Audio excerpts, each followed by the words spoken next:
Salut à tous, c'est Eddy. Alors aujourd'hui on se retrouve pour la mise à jour d'Adobe Camera Raw, avec bien entendu quelques petites mises à jour aussi dans le logiciel Photoshop, mais là aujourd'hui je vais vous parler de Camera Raw. Quel régal! Quel régal, oui, mais alors quel régal! Je ne peux que me réjouir de cette mise à jour. Hier j'étais vraiment très satisfait de la grosse mise à jour sur Lightroom. Et alors on a ici le petit frère qui possède le même moteur, je vous le rappelle quand même. On va retrouver un petit peu les mêmes choses que je vous ai présentées hier, à part que l'interface franchement de Camera Raw, c'est un vrai régal.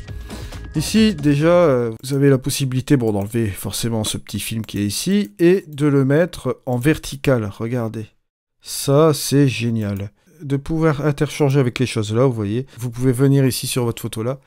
C'est vraiment plus que génial. Alors, il y a même la possibilité d'afficher le nom de fichier, forcément, juste comme ceci. Afficher les notes d'étiquette, etc. Bon, vraiment pas mal de choses intéressantes là-dessus. C'est un petit détail, soit le mettre par ici ou soit par là.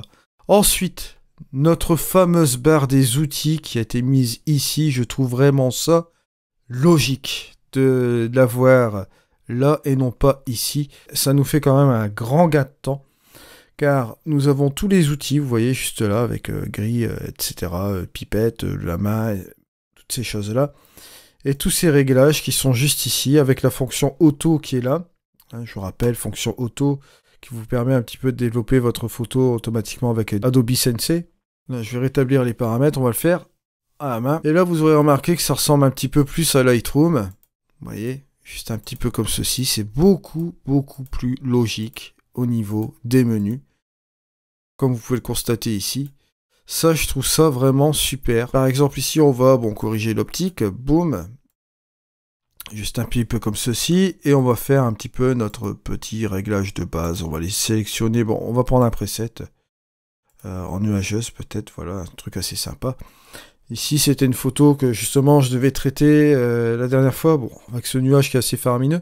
J'ai fait une longue exposition aussi de cette photo, on en reviendra prochainement dans un prochain tuto. Là, on va un peu déboucher nos ombres, juste comme ceci. Baisser les tons clairs, faire un petit peu de blanc là, et décoller juste un peu comme ceci, voilà. Pour faire gonfler un petit peu notre courbe et retrouver un peu d'exposition, ça c'est sympa. On pourrait même booster un peu comme ça, voilà. Et utiliser un ajustement local, on va utiliser un filtre graduel, juste comme ceci, regardez, hop, en voiture, voilà, bim boum, c'est parti, et là, regardez, le petit truc, le curseur de teinte, que je vous ai présenté hier dans Lightroom, bien sûr. C'est pour ça, je vous ai mis en priorité la vidéo de Lightroom hier, et aujourd'hui celle de Camera Raw, j'ai bien séparé un peu les choses, puisqu'on va retrouver à peu près les mêmes fonctions dans les deux logiciels. Je trouvais plus logique de passer d'abord par Lightroom, que Camera Raw en premier, puisque Camera Raw, maintenant, vous voyez, l'interface va reprendre un petit peu une similitude par rapport à Lightroom, ce qui fait qu'il y aura quand même une certaine logique. Quand on post-traitera une photo, on sera moins perdu, parce que c'est vrai qu'on passe de Lightroom à Camera Raw, il y avait les choses qui changeaient, les outils qui allaient par là, etc. Tandis que là, c'est un petit peu mieux, c'est un petit peu plus logique, et ça reste quand même du Camera Raw. Bon, la teinte, forcément, regardez, ça c'est assez magique, on reste sur cette teinte qui est ici. On peut même utiliser un réglage fin, comme je vous l'ai dit. On peut affiner notre réglage quand on a trouvé à peu près notre couleur. On pourrait aller chercher une couleur d'échantillon, par exemple, juste ici, et changer simplement la teinte, regardez, dans quelque chose de localisé. Juste comme ceci. Et on pourrait jouer aussi même sur la luminance. Il n'y a aucun souci là-dessus. Regardez, hop. Je vais prendre la luminance.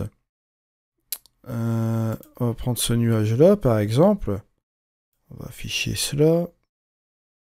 On pourrait même accentuer cette partie du nuage. Et là, regardez. Toujours avec la teinte. Faire une petite modification, vous voyez, légère comme ça. Ça peut bien marcher, vous voyez. Bien entendu, vous avez toujours les ajustements locaux, comme je l'ai montré aussi hier. Par exemple, ici, on pourrait faire quelque chose. Option de masque, voilà. On va mettre ceci pour voir où on va avec notre masque. Regardez, c'est vraiment rapide. Là, je le fais avec la souris. Si je le fais avec le stylet, évidemment, ce sera peut-être un peu plus fin. Voilà, regardez, voilà. Si je vais sélectionner par exemple cette partie-là, hop, on va pouvoir s'amuser un peu. Je le fais un peu grossièrement, hein. Voilà. Voilà, je vais prendre cette section-là, ça. Voilà. Truc assez sympa, on va dire, hein. Je vais enlever cette option de masque. Je vais par exemple modifier un peu la couleur, par exemple la mettre comme ceci, la teinte, hein. Et je vais utiliser la masque de gamme sur la luminance, voilà. Je vais afficher mon petit masque et regardez ce que je vais faire. Hop, je vais l'incruster un petit peu plus. Juste comme ceci. Avec peut-être le lissage, vous voyez. Peut-être enlever ça avec une petite gomme.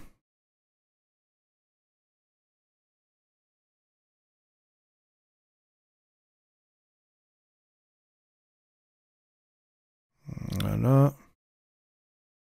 Quand même relativement précis, hein. Voilà. Comme ça, et je vais pouvoir jouer avec ma luminance, voilà. Petit masque assez rapide. Hop. Regardez, si je m'amuse à modifier la teinte, vous voyez. On peut le faire d'une manière assez sympa. Après, on peut utiliser un réglage fin, voilà, juste comme ceci. On peut même baisser un peu l'exposition, voilà. On peut même un peu enlever les tons foncés.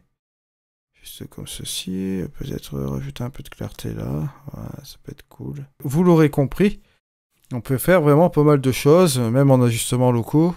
Backslash pour faire le avant-après. Et le petit truc assez sympa quand vous faites des modifications, regardez, vous avez le petit œilleton qui est là. Vous pouvez enlever le réglage avant et après avec ce petit œilleton. Ça, c'est vraiment pas mal du tout. Après, bien sûr, vous avez cette courbe-ci. On retrouve la même chose que sur Lightroom avec la courbe, vous voyez. Soit rajouter un petit peu de cyan, bien du rouge. Si vous voulez faire un petit color grading, là, juste vite fait, regardez, hop, on va rajouter un petit peu de magenta comme ça. Un petit peu de bleu, ou bien plutôt du jaune, du bleu comme ceci, voilà, pour le rendre un petit peu plus assez dramatique. Regardez, le petit color grading avant, après. On peut rajouter quelque chose de plus subtil aussi avec la courbe. Beaucoup, beaucoup plus simple. Et pourquoi pas rajouter, allez, allons-y franchement, un petit peu de contraste. J'aime bien rajouter du contraste avec la courbe. Surtout celle de... Regardez celle de Camera Raw, comment elle fonctionne bien là. Ça tourne, ça fonctionne aussi. Bon, inutile de vous dire que la performance a été améliorée, bien sûr. C'est vraiment sublime. Vous avez les mélangeurs de couleurs, forcément. Là, vous le voyez avec le TSL, mais vous pouvez le faire aussi en couleur, en canaux séparés. Et là, les canaux séparés, bien entendu, ce qui est vraiment génial, c'est que dans les canaux séparés, vous avez aussi la luminance et la saturation qui est mise aussi là, ainsi que la teinte. Donc vous pouvez tout modifier ici, au niveau de votre outil couleur, par canal. Ça, je trouve ça vraiment sublime. Par exemple, dans les jaunes, on pourrait très bien baisser la luminance ou la monter. Pourquoi pas baisser un petit peu cette luminance juste comme ceci. Ajouter peut-être un peu de saturation, ou bien peut-être modifier aussi la teinte. Hein. Voilà, juste un peu comme ceci. Regardez, petite modification avant, après. Niveau des jaunes, bien sûr. Bon, là, c'est pas fait de manière locale, mais de manière générale sur les différents secteurs de la couleur. Bon, bien entendu, on a aussi ce fameux virage partiel hein, qui peut vous permettre aussi de jouer un peu sur votre image. Pourquoi pas. On ne va pas utiliser ce virage partiel cette fois-ci, puisque j'ai fait un petit peu de courbe juste auparavant. Alors après, ça va devenir n'importe quoi. On peut rectifier bien sûr la géométrie. Bon, les effets ici, bon, bien sûr, là, quand vous avancez la fonction, là ou là, vous avez des trucs supplémentaires, hein, comme vous le savez déjà. Bon, vignettage, incrustation de peinture, ça, je le dirai jamais assez. C'est super beau en incrustation de peinture, milieu comme ça, bon, un peu d'ondeur comme ceci, voilà, vignettage un petit peu moins important quand même, parce que bon, voilà, juste un peu comme ceci. Et vous avez bien entendu toutes ces petites options, bon je vais pas les rappeler, hein, c'est du Camera Raw, du Lightroom. Là par contre on a le petit truc corrigé qui est assez sympa, et on peut afficher les défauts bien sûr pour enlever tout ce qui est, ça vous le savez déjà, les petites taches de capteur, là. Vous savez ces petits trucs qui embêtent le monde. Je vais pas tous les faire ici, c'est juste un titre d'exemple. Bon, voilà un petit peu ce qu'on peut faire aussi avec Camera Raw. Bien sûr, vous avez la fonction, comme je vous avais indiqué aussi, avec les paramètres prédéfinis ISO, comme Lightroom, bien entendu. Et là, bon, bien sûr, il y a aussi quelques petites améliorations qui ont été apportées dans Photoshop si vous allez sur le site internet d'Adobe. Sélection du sujet qui se fait beaucoup plus vite. Ils ont amélioré aussi la synchronisation des fontes Adobe. On verra un petit chapitre aussi sur Photoshop, je couvrirai ces petites fonctions comme ici, l'ajout de motifs pouvant pivoter. Bon, vous avez la possibilité de faire bouger votre motif avec un angle, un petit peu comme les ombres portées qu'on pourrait trouver dans les effets spéciaux de Photoshop. Et là ici, c'est assez magistral aussi. Vous pouvez ajouter du texte par rapport à une fonte existante ici, d'accord, une police similaire.